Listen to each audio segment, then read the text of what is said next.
supreme absolute truth. Now in this verse, the Supreme Personality of Godhead clearly explains that anyone who knows Lord Krishna to be the Supreme Person is actually the knower of everything. The imperfect knower goes on simply speculating about the absolute truth, but the perfect knower, without wasting his valuable time, engages directly in Krishna consciousness, the devotional service of the Supreme Lord. Throughout the whole of Bhagavad Gita, this fact is being stressed at every step. And still there are so many stubborn commentators on Bhagavad Gita who consider the Supreme Absolute Truth and the living entities to be one and the same. Vedic knowledge is called Shruti, learned by oral reception. One should actually receive the Vedic message from authorities like Krishna and his representatives. Here, Krishna distinguishes everything very nicely, and one should hear from this source. Simply to hear like the hogs is not sufficient. One must be able to understand from the authorities. It is not that one should simply speculate academically. One should submissively hear from Bhagavad Gita that these living entities are always subordinate to the Supreme Personality of Godhead. Anyone who is able to understand this according to the Supreme Personality of Godhead, Sri Krishna, knows the purpose of the Vedas. No one else knows the purpose of the Vedas. The word bhajati is very significant. In many places the word bhajati is expressed in relationship with the service of the Supreme Lord. If a person is engaged in full Krishna consciousness in the devotional service of the Lord, it is to be understood that he has understood all the Vedic knowledge. In the Vaishnava Parampara, it is said that if one is engaged in the devotional service of Krishna, then there is no need for any other spiritual process for understanding the Supreme Absolute Truth. He has already come to the point because he is engaged in the devotional service of the Lord. He has ended all preliminary processes of understanding. But if anyone, after speculating for hundreds of thousands of lives, does not come to the point that Krishna is the Supreme Personality of Godhead and that one has to surrender there, all his speculation for so many years and lives is a useless waste of time. Yo mam evam sammudho janati purushottamam sarvavid bhajati mam sarva bhavena bharata. Whoever knows me as the Supreme Personality of Godhead, without doubting, is the knower of everything. He therefore engages himself in full devotional service to me, O son of Bharat. Tomorrow, as you all know, we shall be celebrating the day on which Krishna, the Supreme Personality of Godhead, appeared in this world, known as Janmashtami. Traditionally in Vaishnava culture, the night or the evening and the night before a major festival, there is the adhivasa, one celebration, not a celebration, but a ceremony to begin the celebration. The celebration begins the next day, and to get us to purify everything and to prepare our consciousness for that, the adhivas ceremony is held. Some special puja is done. In Bengal, the adhivas is done with kirtan. Everything should be done by kirtan. So this evening we can, without performing all the specific rituals, we can prepare for the appearance of the Supreme Personality of Godhead. Prepare to celebrate that. The Supreme Personality of Godhead, Lord Krishna, the original form of the Personality of Godhead, Purna Purushottam. He appeared in the womb of Devaki because she and Vasudeva had prepared themselves for this day. So we're preparing the night before, but they prepared from 2 lifetimes before. When Sutapa and Prishni, the Prajapatis, Sutapa was the son of Lord Brahma. He was ordered by Lord Brahma to beget progeny. That's what Prajapatis do. Nowadays they want to limit the population by contraceptive methods. But when the universe was empty, there were hardly any human beings, Lord Brahma, the creator of the universe, brought forth the Prajapatis, who were imbued with the potency to produce many children. Among them, Daksha Prajapati is very famous because he produced so many children in different species of life. However, Sutapa and Prishni, they weren't so much interested in having many children. They wanted to have the Supreme Lord as their child, or one as good as him. So they engaged in austerities for 1,000 celestial years. We have some austerity tomorrow, fasting. So we find that very difficult. We might find it very difficult. Actually, the secret to not finding it difficult is to be fully engaged. Otherwise, if we're not, then we're in empty stomach consciousness instead of full Krishna consciousness. So the Prajapatis, Sutapa and Prishni, they underwent austerities, after which the Supreme Lord appeared to them. Said, "You want a son like me? Well, there's no one like me. I'll come and be your son." So he came as Prishni Garbha. And then again, the Kashyap and Sutapa and Prishni in their next life were Kashyap and the Diti, and they gave birth to Upa-Indra, the little Indra, or the son or the younger brother of Indra, Vamanadev. Then, in the next birth, again they gave birth to the Supreme Lord as Vasudeva and Devaki. So they prepared for a long time. Vasudev means the son of Vasudeva. That is the name of Krishna. It also means one whose vas, whose residence is everywhere. Vasudev also indicates the state of pure consciousness. Sattvang Vishuddham Vasudeva Shaktitam. So because Vasudeva and Devaki were in pure consciousness, therefore the Supreme Lord appeared as their son. Krishna's birth is not an affair of the mixing of excretions of the human body. Krishna's appearance is discussed here in Bhagavad Gita. Ajopi sannavyayatma. Tomorrow I plan on discussing this more. What is the meaning of Aja? Unborn. The birth of the unborn. Krishna appears in this world. But he appears within the heart or the purified consciousness of his devotees.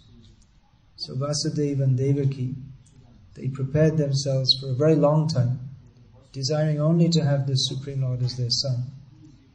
So our practice of Krishna consciousness is to prepare to receive the Supreme Lord within our hearts. He's there, but we don't see him. He's there in everyone's heart.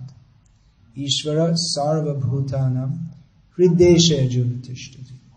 The Supreme Lord is situated in everyone's heart, but we don't see him because we have other interests. So Krishna comes to this world. He's already here. The world is already within him. The world is produced from him, and he's already within the world, within every atom. The whole universe is in him, and he is within every atom of the universe. So he is inside and outside of everything. Namasye purusham tvadyam ishvaram prakrite param nalaksham sarva bhutanam antarbahiravastitam. Queen Kunti Devi prays to Krishna that I offer my obeisances to you, the Supreme Personality of Godhead. You are the Supreme Controller beyond material nature. Although you appear within material nature, you are not part of material nature. Ishvara Prakrite Param. You are not observed by most people, although you are outside and inside of everything. So Krishna is everywhere, but most people don't see him. So Krishna's coming to this world gives the opportunity for everyone to see him. And we may say, well, that was a long time ago, he came. But we can continue to hear about him, about his appearance in this world. And in this way, hearing about Krishna is as good as seeing him. So Krishna's appearance in this world gives it meaning. Otherwise there's no meaning to this world. As many philosophers have concluded, that this world is meaningless.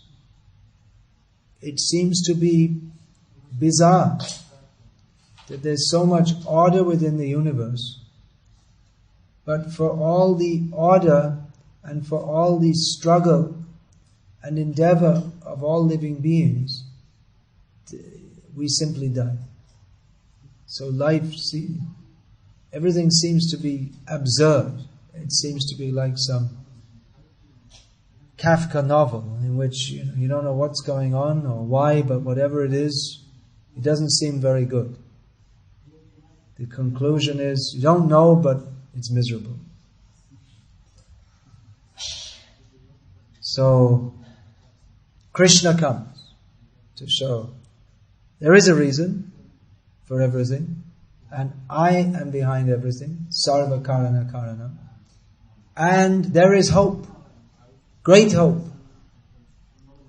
Sometimes people accuse that what they suppose to be Hinduism or Buddhism is pessimistic, because they say that, well, miserable, this world is miserable and we should get released from it. So this is not actually pessimistic, it is simply realistic, because this world is miserable. If we examine neutrally, impartially, then we have to conclude that this world is miserable. Janma mrityu jara vyadhi dukkha dosha nudarshana. You may say, well, that's not impartial, you're quoting Bhagavad Gita. But Krishna in Bhagavad Gita is not stating any sectarian dogma, he's just speaking a fact. That this world is miserable because there is birth, death, old age and disease. We see so many books on health and so many different kinds of treatments. People talk about health. Well, this just suggests that everyone's unhealthy. Otherwise, why so much? You have magazines and whole stores in huge hospitals, and vitamin E tablets and all kinds of things. Just suggesting that people want to be healthy, but they're not. Well, that's just an example. People are pursuing the pot at the end of the rainbow. You know that? They have pots at the end of rainbows in Finland also. the pot of gold at the end of the rainbow. You're hoping if you can find it, then you'll be rich, but you never find it. It's not findable. Happiness in this material world, it's not findable. Or even if one thinks he's happy, then it's the slight happiness, the water in a drop of desert happiness. If you're in a desert, you don't have any experience here. But in the hot summer, in the Sahara, or any desert, Rajasthan or whatever, you may be dying for water. You want water, it's so hot. And someone comes out of nowhere and says, I have water for you. Be of good cheer. There is water. Say, really? Okay, so open your mouth, put out your tongue. You're eagerly waiting for water, and they bring a syringe and put one drop. And they tell you, by the way, in that drop of water there's cyanide also. Bye-bye. So, a drop of water cannot give satisfaction. It's water, but it cannot give satisfaction. And it's also mixed with poison. So, the so-called happiness of this material world, it's happiness, but it cannot satisfy us. And it's also poison, because the pursuit of happiness in this material world poisons our real life's mission of finding real happiness, which is in service to Krishna, the Supreme Personality of Godhead. So Krishna comes to this world to show that there is meaning. What is the meaning of life? The meaning of life is dancing. That is the purpose of... What is the purpose of life? Dancing with Krishna. Not any dancing. This Nietzsche, the famous skeptical madman come philosopher, said that I might believe in a God if he danced. Well,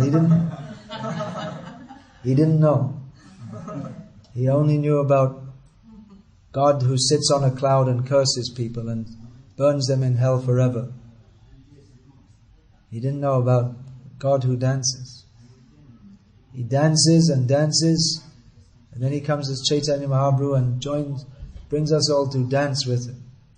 So Krishna comes to this world to show what is the meaning. It's not meaningless.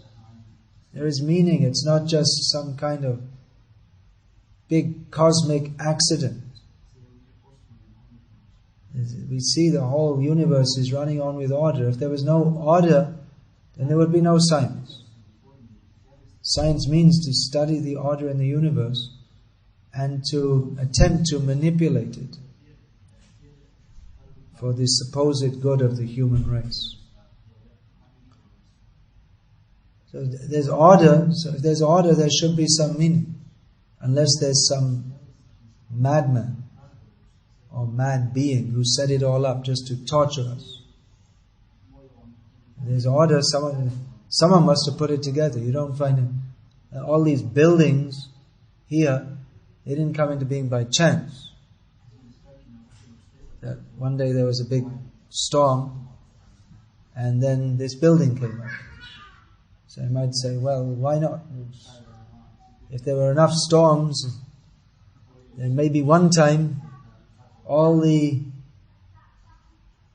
woodwork and the glass and the bricks and the cement and the plaster and the electric lines and the telephone lines and the internet lines and the paint and the refrigerators and the beds and all the rest of the furniture, it would all come into place perfectly.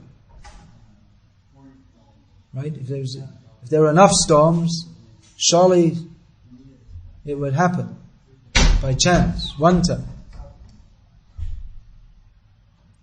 What do you think?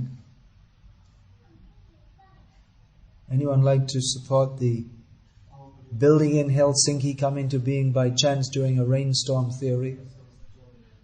Any supporters? You don't have any scientists here? scientists who support that the whole universe came into being by chance. All the order, all the setup of the universe, which is infinitely more complex than this building complex in Helsinki, has come into being by chance, and very scientifically. They say that, well, if there were enough chances, it must have come. If there were enough explosions here and there, then a building would come into being. If you like, you can make scientific inquiry and produce a new method of a new cheap method of producing buildings. If by chance explosions make order, then you should be able to, by explosions, make buildings. You just have to learn how to control it in the right way. So you can have the explosion construction company. But generally we see that explosions destroy buildings. Not generally, but in every case. The terrorists caught plotting to blow up a building. Well, we just wanted to improve it, and it needed some renovation, so we decided to bomb it. It's all scientific. It's what we learned in school. If there's enough explosions, then everything comes into being by chance. Of course, this is foolishness, but it's quite amazing the extent to which supposedly intelligent people will go to deny that there must be a supreme controller who has put everything into order. So if we don't recognize that there is a supreme controller, then we either come up with poppycock ideas such as everything has come into being by chance, which is taught as science and taken very seriously by people who are very serious about their foolishness.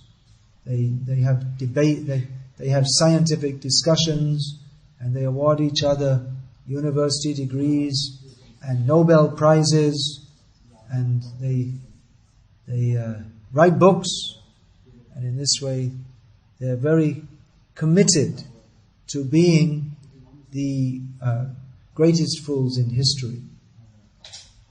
So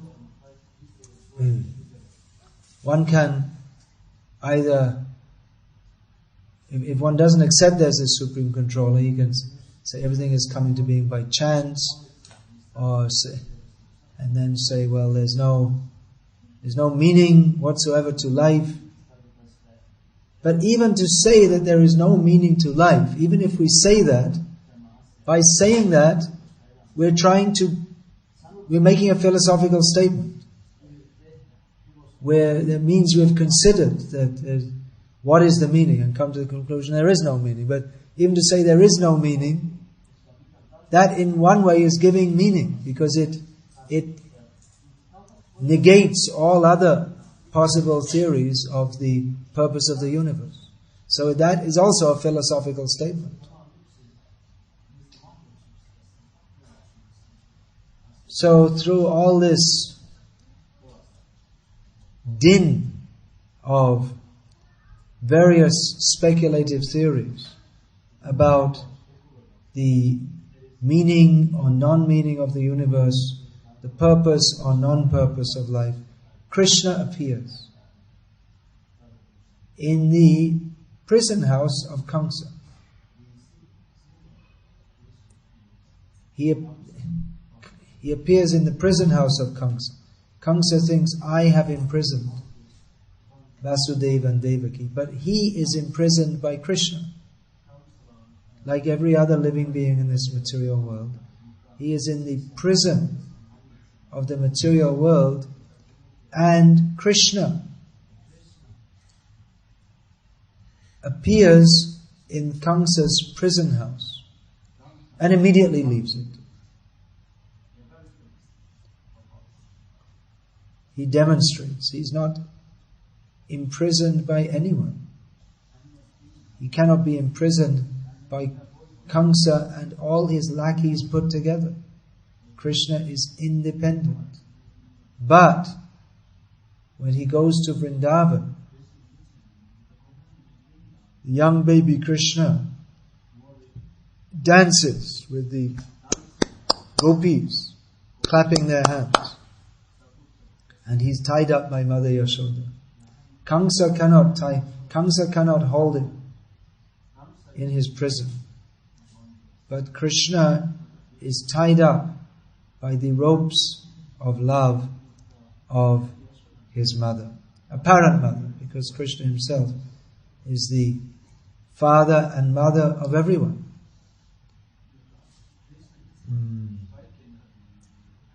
In Bhagavad Gita, Lord Krishna states that Pitaham asya jagata mata dhata pitamaha.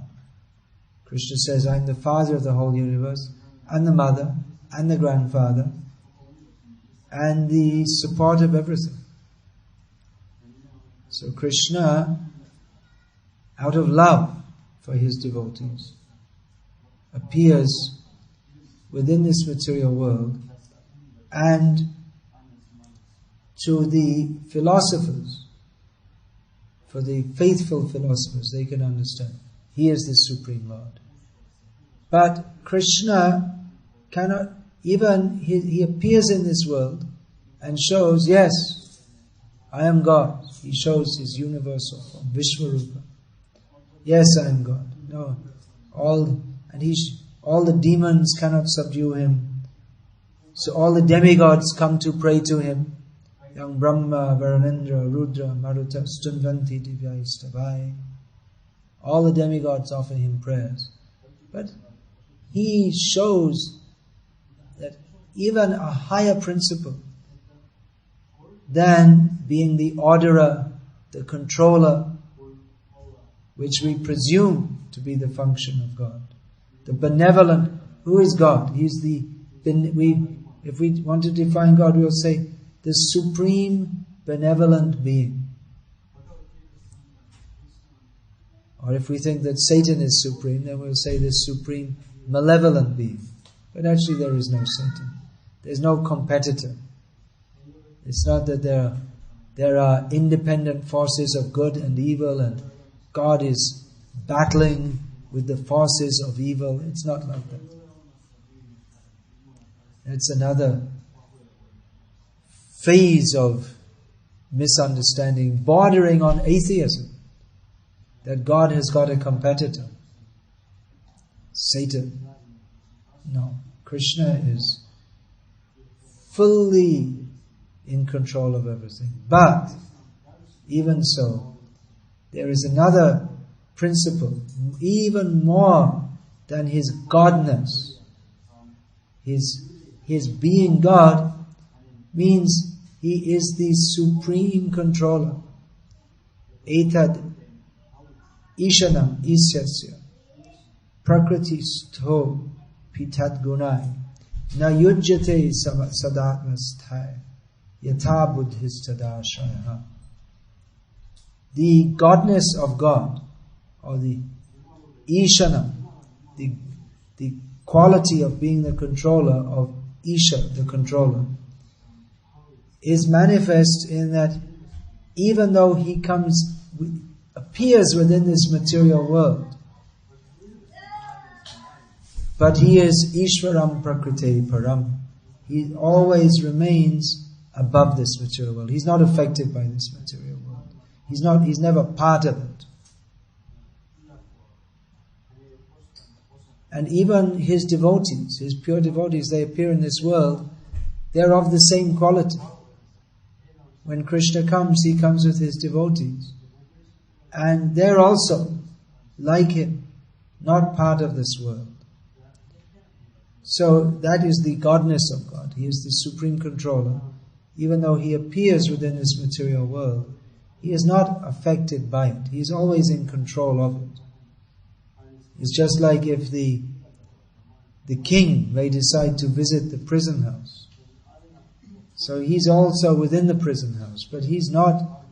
The prisoners would make a great blunder to consider that the king is also a prisoner. He's also in the prison. But it doesn't mean that he's a prisoner. Rather, if he desires, he can release the prisoners. Just by his desire. Oh, Okay, release him. And if he wants, chop off his head. That is God. He can. Or that is a king in the old despotic system. The king had such power. He can kill someone. He can make a beggar into a lord. He has that power. So God, He is not under the control of the material laws. This is His Godness. Nevertheless, Krishna's appearance in this world comes to demonstrate even a higher principle.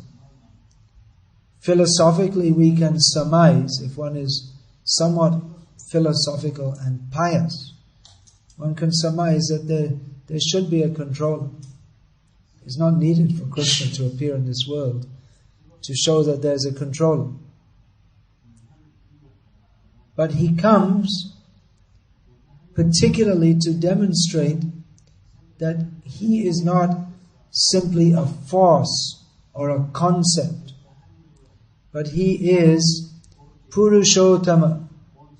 In this verse that we're reading today from Bhagavad Gita, the word Purushottama is used. He is a person, but He is Uttama. He is above the darkness of this material world. This can also be understood, Purusha Uttama.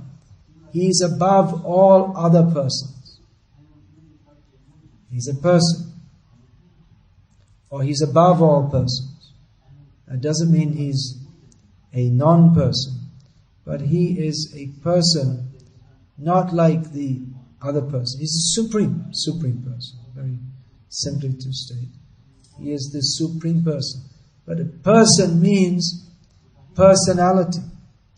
And a person means he's related with other persons. So Krishna comes to show that yes, there is the supreme controller. That's me. But higher than simply being, a higher understanding than simply understanding the supreme controller is to understand Him as the supreme person. What are His personal interactions? How He loves His devotees. What is His affection for His devotees? Now, many people, Vaishnavas, in the Vaishnava society, it is generally supposed that the four-handed form of the Lord, Chaturbhuj, Narayan Murti, this is the supreme form of the Lord, because that's more majestic than Krishna. You don't find Narayan being dragged in the mud, holding onto the tails of cows. Or you don't find Narayan being tied up with ropes. You don't find Narayana dancing with gopis. He has four hands. He's majestic. So it would seem that He is supreme. And when Krishna first appeared, He showed a four-handed form, Vishnu form. So many presume that Narayan is supreme. But then, immediately after showing that Narayan form, He took the form of baby Krishna. He didn't stay with Vasudeva and Devaki, who worshipped Him in love, but with knowledge of His opulence. They offered prayers to Him. Can you imagine that when a child is born, the parents offer prayers to him? Rather of course, a newborn child is not conscious of much of what's going on. But the child offers respects to the parents. That's the norm. But here we find that Vasudeva and Devaki offered prayers to Krishna. They knew that he was their son, but they knew also that He was the Supreme Lord, and they treated Him thus. So Krishna, actually immediately left them on Devaki's request. Don't stay here. Otherwise, Kamsa will want to attack you. Now this is very interesting because she understood he's the Supreme Lord, but at the same time she was afraid for him. Although if he's the Supreme Lord, then millions of Kamsas cannot do anything to him. So her knowledge of his supremacy was mixed with pure love. But still, pure love by which she thought of him as her child, and she feared for his safety. Although he can never be in any unsafe condition. So Krishna left immediately Vasudeva and Devaki. The prison to Krishna was no prison. Just by his desire, the doors opened and the guards fell into deep sleep. And Krishna, in the baby form, went to Vrindavan. So he appeared as four-handed Vishnu, Narayana. But then immediately he went to live with his other apparent parents, Nanda and Yashoda, who never thought of him as the Supreme Lord. They didn't treat him like that. They only knew him as their son. So Krishna, he appeared as Narayan, but he himself was more interested in exchanging love with his devotees, pure love with the devotees of Vrindavan, rather than exhibiting his opulence as Narayana. So if we say that Narayan is supreme, that's true. If we say that Narayan is supreme, even above Krishna, well, that's also true from one perspective. From the perspective of majesty and glory, Narayan shows that more. But from the perspective that Krishna himself relishes, or the perspective that he himself takes, more important than tattva vichar, or philosophical understanding, is rasa vichar, or understanding based on the loving relationships between himself and his devotees. So Krishna appears in this world to show there is meaning. What is that meaning? I am the meaning. I give meaning. There's no meaning without me, Krishna shows. And what is that? Is it simply to say, yes, we accept Krishna? But what does it mean? To accept Krishna is not simply some slogan, just like some people say, you just have to believe in Jesus. Although they never make any effort to theologically define what it means to believe in Jesus. They just say, it's like a slogan. You believe in Jesus. And that's the beginning and the end of their theology. So, but believe in Krishna, yes, but what does that mean? That means commitment. It's not just a matter of saying hallelujah and that's everything finished. But one has to commit to Krishna. Krishna, he comes to this world to call us to join him in his pleasure pastimes. But to do so, some qualification is required. That qualification, the preliminary qualification for entering into the pastimes of Krishna is Sharanagati, surrender to Krishna. Sarvadhaman Parityajya Mamekam Sharanam Vraja Aham Tvam Sarva Papebhyo Moksha Ishyami Mashucha. Krishna says, surrender to me, only giving up all other supposed dharmas. Take full shelter in me. So that, what is that? What is the meaning of that? That is anukulyasya sankalpa, to take the vow to act, speak and think only in a way that is favorable for increasing our devotion to Krishna. Krishnarthe akila cheshta, all endeavors simply for the sake of Krishna. Then pratikulyasya varjanam, and to assiduously give up any thought, word or deed that impedes our progress in devotional service. Particularly, rakshishyatiti vishvaso, to have firm faith that Krishna will protect me, and goptritve varanam tata, and that Krishna will maintain me. So a devotee, the devotee of Krishna doesn't run here and there to various demigods.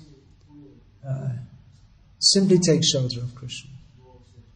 It's Krishna, faith that Krishna will protect me. Atma nikshepa, it means full surrender, throwing ourselves on Krishna. Krishna, I am yours. Just like we throw ourselves with full faith that Krishna, He will protect. Running towards Krishna. And karpanye, dainya, humility. To think I am very fallen. But Krishna, nevertheless, Krishna is so kind. He will accept me. So these are the 6 principles of surrender to Krishna. You may think, well, that sounds very severe, that we have to surrender to Krishna. But again, bhakti, as discussed in Bhagavad Gita, elaborated on in Srimad Bhagavatam, and given full exposition in Sri Chaitanya Charitamrita. Bhakti is the religion of love. It is not simply a set of formulas, but it is the reciprocation of Krishna, who is with the jiva, with full interest, full desire that let this person come to me. Krishna is anxious that everyone comes to him. This word love, of course, it's a very much misused word. We can understand what is love by studying or hearing the narrations of Krishna's interactions with his devotees. We may be surprised that Krishna's devotees apparently have to suffer so much in this world. Generally we think if God loves us, then He will give us all facilities for enjoying this world. But rather, He shows His love to us by removing all facilities by which we might attempt to enjoy this world. That is His love. Because the attempt to enjoy this world is the obstacle in our throwing ourselves to Krishna, surrendering to Krishna. There can be no actual benefit for us as long as we're trying to enjoy this world. So Krishna very kindly takes away the illusion by which those who are attempting to come towards Him, they remain shackled in this material world. So Krishna comes to show to the philosophers that He is the Supreme Lord. The faithful, those who are pious philosophers, they can accept, yes, here He is.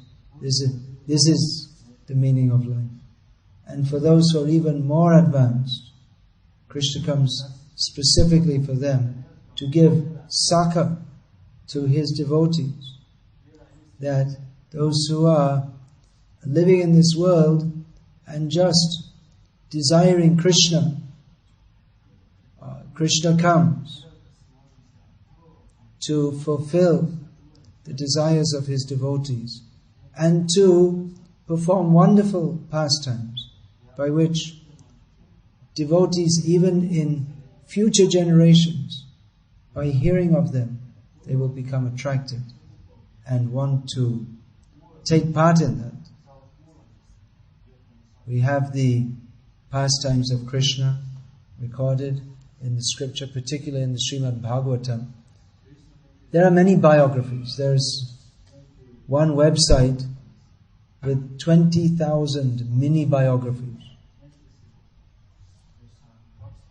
But hearing about Krishna's activities is not like hearing about Napoleon or Hitler or Madame Tussauds or David Beckham, the footballer. It's not like hearing about these persons, because by hearing about Krishna, Shrinu Sukhadam Shubhadam Bhavasana, in this world of birth and death, by hearing about Krishna, we actually become happy and we become purified and we become attracted to join Krishna. Hearing about Krishna is not like hearing about some historical personality, because Krishna is not a historical personality. You may say, well, he appeared 5,000 years ago, or whatever. But Krishna is beyond time. We say that he appeared on this day, but actually Krishna is beyond time. Krishna's pastimes are eternal. They're going on always, either in this universe or another universe. So Krishna is, by appearing in this world, he is attracted, he's giving us the opportunity to join his pastimes. His pastimes, his appearance, it's not some static or some event which took place and now it's finished and it's over. But rather it's going on eternally. And by showing how wonderful are his pastimes, how much better it is to be serving Krishna in his wonderful pastimes than doing anything else that the material world has to offer. Far better than being a David Beckham or a Napoleon or a Stalin or a Cleopatra. Far, far, far better is to be a blade of grass in Vrindavan that the gopis may sometimes step on. That Uddhava wanted that benediction. Lord Brahma wanted that benediction. Lord Brahma is already in a position far greater than anyone in those 20,000 biographies.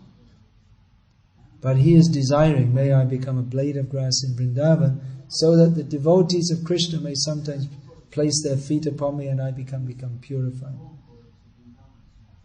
So the desire to become great in this material world is just another way of demonstrating one's foolishness. But Krishna, who is actually great in all respects, appears in this world to give us the opportunity to serve him. And serving him is far greater than any position of this material world. The king today is the cat or dog tomorrow. The famous football star today is the forgotten football star tomorrow. And again, cat or dog in the next life. But the servant of Krishna is always glorious because Krishna is glorious. And the glory is the full surrender to Krishna with loving reciprocation. So this is our adhivas, that how we shall know Krishna. Krishna is appearing in this world. We should know who he is. He's not just any other person. The birthday of Gandhi or Napoleon or David Beckham or whoever we may think is great, that will not be celebrated in 5,000 years' time. But Krishna, his birth will be celebrated eternally. Because Krishna is eternally glorious and his pastimes are eternal. And he comes to this world to beckon us towards him. We should know him as he presents himself in Bhagavad Gita. Janma karma chame divyam evang yoveti tatvataha tyagva dehang punar janma naiti mameti sojana. Simply by accepting that everything Krishna does is not of this material world. He is beyond the modes of material nature. He is the controller of the modes of nature. Everything he does is divya, transcendental, wonderful. Everything that's enacted within the three modes of material nature are simply causes of bondage. But Krishna, he appears within the material nature, and to persons who do not understand him, he appears to be a product of this material nature, but he's always independent of material nature. And simply by accepting this and hearing about Krishna, we also become free from the influence of material nature and gain the opportunity to enter into the real meaning of life, which is to dance eternally with Krishna, which is why he comes to this world. So poor Nitse, he was a skeptic, and he's somewhere in someone's stool, crawling around as a worm, probably. Skepticism doesn't help. Yes, the Supreme Lord is dancing. He's the greatest dancer. In this material world, we're dancing dogs in the hands of the opposite sex. But rather we should dance to Krishna's tune. That will satisfy Krishna. And we also shall be fully satisfied. Krishna comes to call us to his pleasure dance, transcendental pleasure dance. Any question about this? Yeah, please. Right. So tomorrow is Janmashtami. Can you explain where this word Janmashtami comes from? Janmashtami, where the word comes from, I'll tell tomorrow. Next installment. There's much more to be said. I'll probably overlap some of the things I said today. Maharaj, you said that the aim of life and the meaning of this world is dance with Krishna. Yeah, that's one way of defining it. There are various ways of defining the meaning of life. You'll find in the Science of Self-Realization, there's one London Broadcasting Corporation, some short-lived radio company. Mike Robinson was interviewing Prabhupada. I happened to be there at that time. It was an open darshan while he was asking. He was interviewing Prabhupada. He was very respectful. So he asked this Mike Robinson. Actually, Prabhupada said that as soon as that interview finished, Prabhupada said, this should be transcribed and printed. Prabhupada said, this is 90% of the basic philosophy what people need to know about Krishna consciousness is in there. So anyway, quite early in the interview, he asked Prabhupada, what is the aim of life? And I was expecting Prabhupada to say that we should perform austerities, tapo divyam, putraka yena sattvam, shuddhyat yasmad brahma sokyam tunantam. Or like this, or the purpose of life is to understand God, or the purpose of life is to inquire into the absolute truth. But Prabhupada looked at him and said, the purpose of life is to enjoy. I was surprised. And then Prabhupada explained that because by nature, it is our nature to enjoy. The jiva being part and parcel of the Supreme Lord, who is Satchidanandamaya, eternal, full of knowledge and bliss. He also has the tendency, it's the intrinsic tendency to desire to be happy. So the purpose of life is to enjoy, Prabhupada explained. But, Prabhupada explained, we cannot be happy in this material condition.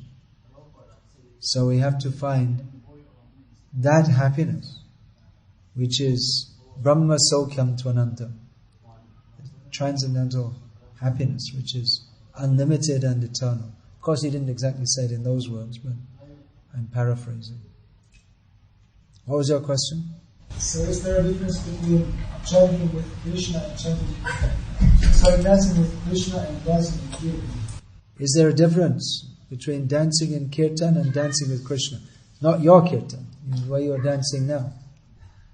That's dancing with Krishna. If we're actually absorbed in the bliss of Krishna Kirtan, then Krishna, certainly. Is there Nahang Tishtami Vaikunte Yoginam Hridiyeshu Va Tatra Tishtami Narada Yatra Gayanti Madbhakta. Krishna says, I'm not in the hearts of the yogis. I'm not in Vaikuntha. You go to Vaikuntha and say, I came here to see Lord Narayan. Sorry, he's out. Where is he? There's a big kirtan going on in Helsinki. He went to join. So wherever my devotees are chanting my holy names, I am there, Krishna says. So certainly, those who are chanting with love, then the name of Krishna is non-different from Krishna. Krishna is personally attracted to that. Because Krishna is attracted by love. So those who are chanting, Gayanti Bhakti Bhavena Haren Nama Eva Kevalam. Those who are chanting with feeling for Krishna, certainly Krishna is attracted. Krishna is everywhere.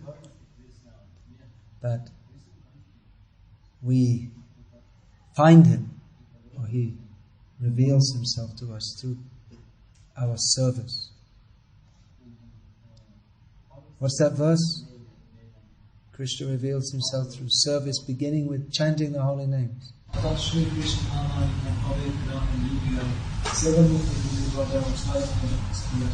So that's the answer to your question. What's the meaning of the verse? Who can say? Just in case everyone doesn't know it. Anyone else can say? Atashi Krishna Namadi Nabhaved Grahya Vindriyai Sivom Mukhe Hi Jivado Swayameva Spuratyadaha. Who can say the meaning?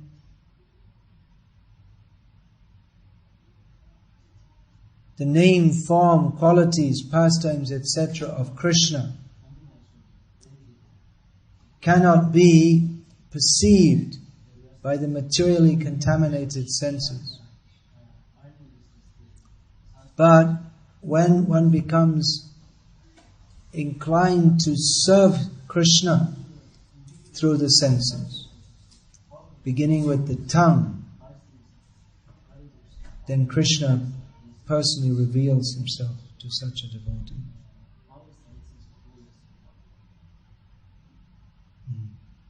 So, any other question? That's recording? What is it, a tape recorder? Okay. There are so many devices. Hare Krishna, Krishna Krishna, Hare Hare. Hare Rama, Rama Rama, Hare Hare. Shri Krishna Janmashtami ki Jai. Followed by Srila Prabhupada's Vyasa Puja.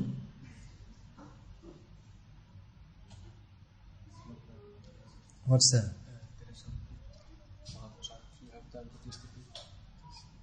Prasad to distribute. That's nice. Jai. Vikas Maharaj ki Jai.